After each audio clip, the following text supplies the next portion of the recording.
ఈ రోజున ఆంధ్రప్రదేశ్ రాష్ట్రంలో ఎన్డీఏ కూటమి చంద్రబాబు నాయుడు నాయకత్వంలో సత్యదూరమైన హామీలు ఇచ్చి సత్యదూరమైన మాటలు అబద్ధాలు చెప్పి రోజున గద్దెనెక్కిన నేపథ్యంలో ఆంధ్రప్రదేశ్ రాష్ట్ర ప్రజలకు కష్టాలు రోజురోజుకు పెరుగుతున్న కాలంలో ఎన్డీఏ యొక్క ఆర్థిక సామాజిక విధానాల్ని రాజకీయ విధానాలను ఎదుర్కోగలిగింది జగన్మోహన్ రెడ్డి నాయకత్వంలో ఉన్న వైఎస్ఆర్సీపీ పార్టీని నమ్మి ఇక్కడి నుండి ఎన్డీఏ కూటమిని ఎదుర్కోవాలి అనే ఉద్దేశంతో చేరడం జరిగింది.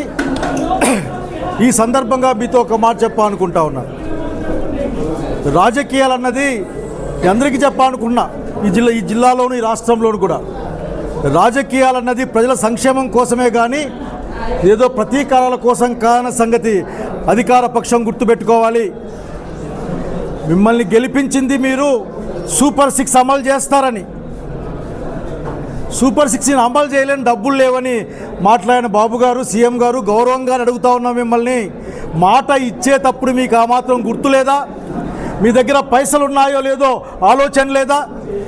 ఆలోచన లేకుండా మీరు మాట ఇచ్చింటే మమ్మల్ని మాయ చేద్దామని, మోసం చేద్దామని, ఒకవేళ ఇప్పుడు చేయకూడదు అనుకుంటే మీరు మాకు చేయకూడదనే కోరిక ఉండడం వల్ల తప్ప ఇంకోటి కాదని నేను బలంగా నమ్ముతా ఉన్నా.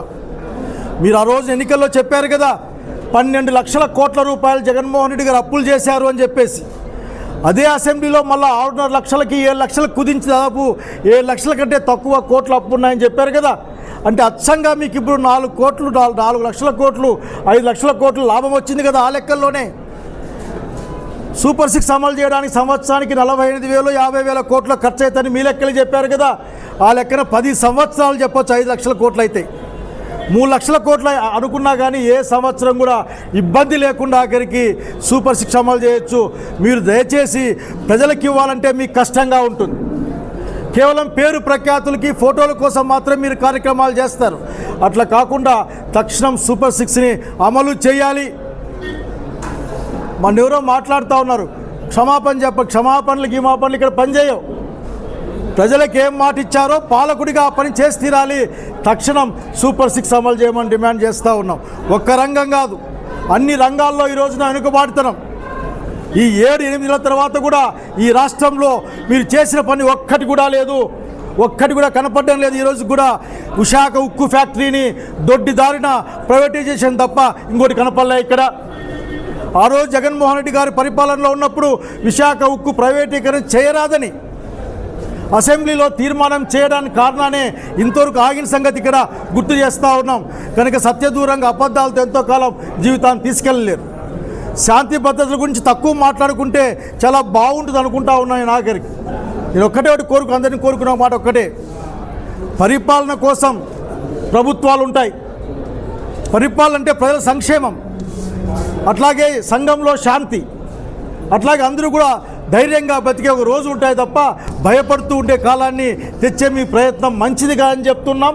ఎదుర్కోవడానికి వైఎస్ఆర్సీపీ కార్యకర్తల సహకారంతో వాళ్ళతో కలిసి ఖచ్చితంగా మీ విధానాలు ఎండగడతామని తెలియజేస్తూ ఉన్నాం. అట్లాగే ఇంకొక కారణం వల్ల కూడా ఈ కార్యక్రమంలో నేను చేయడం జరిగింది. ఈరోజు ఆంధ్రప్రదేశ్ రాష్ట్రంలో ప్రజల కోసం మాట్లాడాలి. ఈరోజు ఎవరు మాట్లాడినా మెడికల్ కాలేజ్ చూసాం కళ్ళు ఎదురుగా. ఆ రోజున అనంతపురంలో ప్రైవేట్ మెడికల్ కాలేజీగా అంటే ఒక సహకార సంఘం అటువంటి ఒక సంఘం కాలేజీగా మారే కాలేజీని ట్రస్ట్ కాలేజీగా అనంత వెంకటరామరెడ్డి గారు ఆ రోజున మేమంతా ఉన్నాం. అట్లాగే వామపక్షాలంతా కలిపి దాన్ని గవర్నమెంట్లో పెడితే ఈ రోజున మన పిల్లలు చదువుకుంటా ఉన్నారు, బీదా బిక్కిపోయి వైద్యం చేసుకుంటా ఉన్నారు. అట్లా ప్రతి జిల్లాలో ఒక ప్రభుత్వ మెడికల్ కాలేజ్ ఉంటే బీదా బిక్కికి మంచి వైద్యం వస్తుంది, పిల్లలకు చదువులు వస్తాయి. ఎస్సీ ఎస్టీ బీసీ అలాగే పేదలకి ఫీజులు ఎక్కువ లేకుండా చదువు వస్తుంది. స్కాలర్షిప్లతో కలిపి ఆ మాత్రం తెలివితేటలు లేవా? ద్రోహం ఉంది మీ దగ్గర. ఎవరు కూడా భారతదేశంలో మెడికల్ కాలేజ్ సీట్లు మాకు వద్దు, కాలేజీలు మాకు వద్దని రాసిన ఏకైక ముఖ్యమంత్రిగా మీరున్నారు. గమనించండి, ప్రజల పక్షాన సిద్ధంగా ఉన్నాం. మా విద్యార్థి విభాగం నుంచి కూడా మీరు చేయలేరు, ఆఖరికి సాధ్యం కాదు. పులివెందులకు వెళ్ళండి, మెడికల్ కాలేజ్ చూడండి, పూర్తి అయిపోయింది. ఒక 10 కోట్లో 20 కోట్లో ఖర్చు పెట్టలేని అధమ స్థానంలో మీరు ఉన్నారని అడుగుతా ఉన్నాం. అల్లూరు సీతారామరాజు మెడికల్ కాలేజ్ ఉంది, అది కూడా